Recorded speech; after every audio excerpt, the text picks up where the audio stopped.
दूर पहाड़ों के पास नदी के किनारे भेड़िया और ऊंट दो दोस्त रहते थे। ऊंट बहुत सीधा साधा और भेड़िया बहुत लालची और मतलबी था। एक दिन भेड़िए ने देखा कुछ पंछी और जानवर नदी उस पार से तरबूज खा कर आ रहे थे।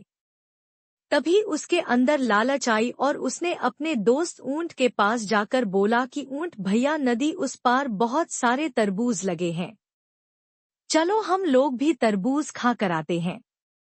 ऊंट उसकी बातों में आ गया और उसे अपने पीठ पर बैठाकर नदी के उस पार तरबूज के खेत के पास ले गया। खेत में लगे तरबूज को देखते ही भेड़िए के मुहर में पानी आ गया और जल्दी से खेत में कूद गया और तरबूज को खाने लगा। थोड़े समय में ही भेड़िए का पेट भर गया और उसका दोस्त ऊंट अभी तरबूज खा ही रहा था।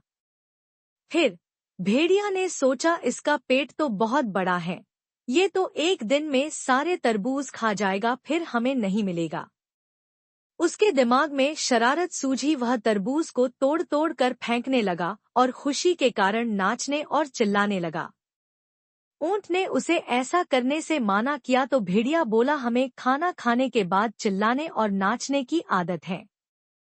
तभी भेड़िए की आवाज सुन बगल के खेत से किसान आ गया और ऊंट की पिटाई शुरू कर दी।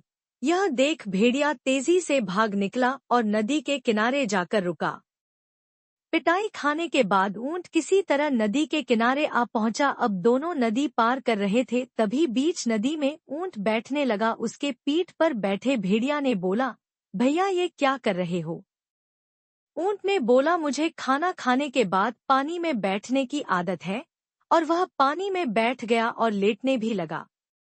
भेड़िया पानी में बहते बहते बहुत मुश्किल से किनारे लगा और उसको अपने किए पर पछतावा होने लगा। नैतिक सीख: हमें किसी को धोखा नहीं देना चाहिए और किसी के सीधेपन का फायदा भी नहीं उठाना चाहिए।